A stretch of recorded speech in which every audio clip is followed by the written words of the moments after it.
First Covenant Foundation is proud to present the Rainbow Covenant with Dr. Michael Dallen.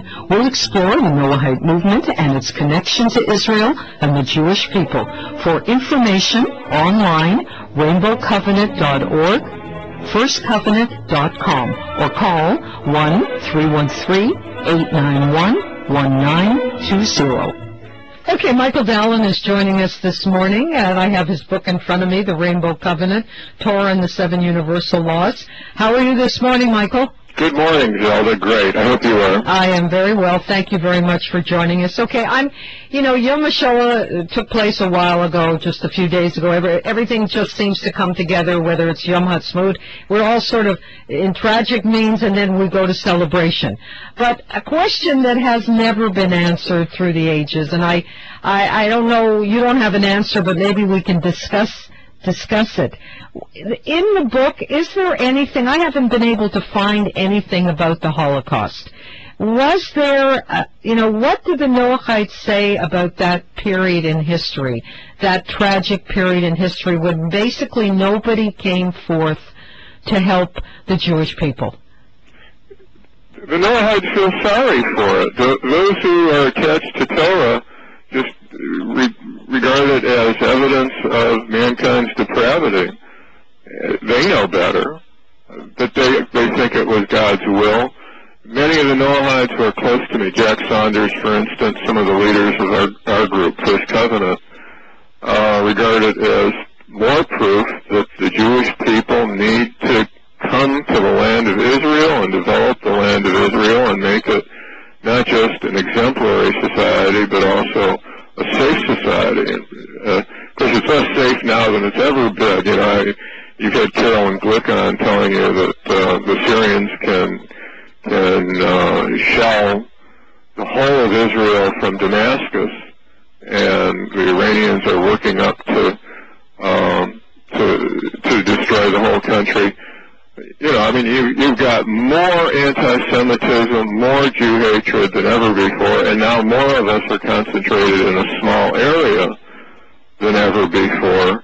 We used to say that the Jews are scattered around the world in order to keep the Hebrew Revolution going, in order to keep this holy force in the world for disseminating Torah, disseminating the holy principles of Torah, and particularly the Noahide laws, the seven universal laws out in the world. And now we're more concentrated than we ever were, and in a way more dangerous, more endangered, and so is the movement. At the same time, we've got more potential, more power, if we chose to use it, than we've ever had, and we're closer to redemption than we've ever been. It all depends on how we go ahead. I saw today in the paper, this is a little off the subject, but Bill and Melinda Gates and Warren Buffett are providing many billions of dollars for education, because people are going around saying that the problems of the world are solved through education. And, that sounds great. The question is, what education? Education in what? And the Germans before the war were famous for their education. Most of the leading Nazis had doctorate degrees. They were well educated, but they were moral morons. And you have to educate people in what we have here. Now, what we're about... But education is one thing, but knowing right from wrong, Michael, having a moral compass, how do you teach people that? Isn't that by example? If you have parents that have a strong moral fibers and they do, they care about human beings, even if you just get an education, some of the biggest criminals in the world have an incredible education. But what is that? Yeah. Right. You need to get into our next newsletter. It's about to come out. There's a new thing in the United States. 60 Minutes was just talking about the new ethic of don't snitch. And regardless of the teaching of teachers in schools, kids are being told by rap stars, by rap and hip-hop culture, if you see a crime, do not tell the police about it, because that makes you a snitch. Yeah. And it's a vile thing. It's a violation of the Noahide laws. Where are the churches in this as this is happening. Well, religion is considered to be, detrimental. Well, that kind of religion, yeah. A religion that doesn't answer that, a religion that doesn't care or know about the Noahide laws is itself detrimental.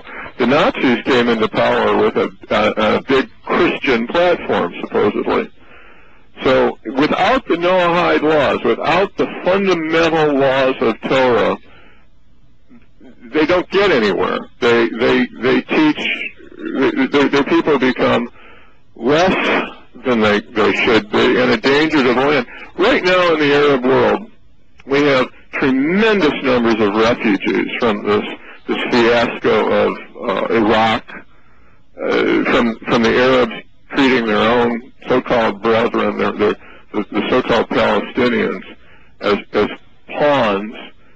And the problem is that these people without the Noahide laws, which are not taught in mosques, which are not taught in the home, are a burden on the land. Instead of their population being educated and being a blessing on the land and being a people who can create jobs and opportunities, they need jobs and opportunities, and they sit passively waiting for the jobs and opportunities to come to them. When they learn the Noahide laws, when they take them up, they become like Israel in a sense, and they create goodness, they create blessing. The population becomes something worthwhile that can make a desert bloom, as it is without the Noahide law. And this goes everywhere in the world.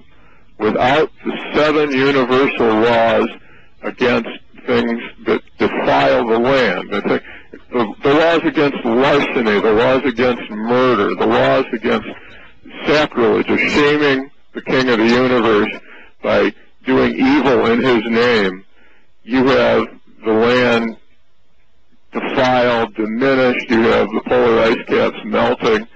I mean, you have to get into these core laws of Torah. You have to get into what the Jewish people are all about, which is the 7 universal laws, the Noahide laws, which go back, which are in the Torah.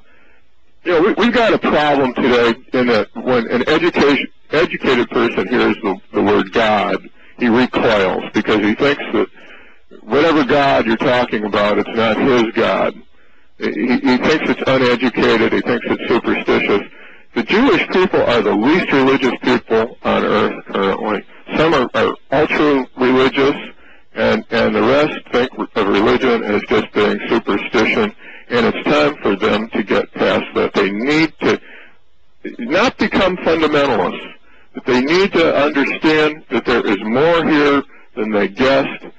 What we used to have as a religious as an avant-garde of people who disdain fundamentalist approaches to Torah, to the Bible, are now the old-fashioned people, the antiques of the future, because we have discovered, science has discovered that there is way more here than meets the eye. The people who are demanding that the Jews get out of the land, to violate the Torah, to abandon the land to this horrible enemy, aren't just violating common sense. They're also violating the basic principles of Torah. We've got to get back with that.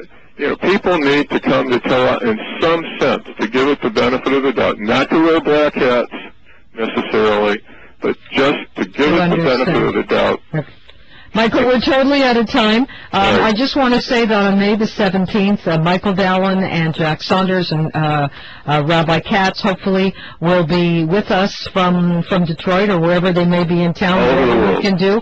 And we'll have a whole hour to talk about it. But we'll talk to you in a couple of weeks. Thank you for making this as clear as it is. And the Rainbow Covenant is available.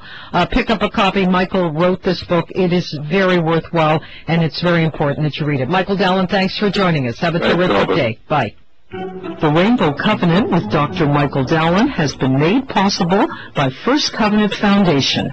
Online, rainbowcovenant.org, firstcovenant.com, or call 1-313-891-1920.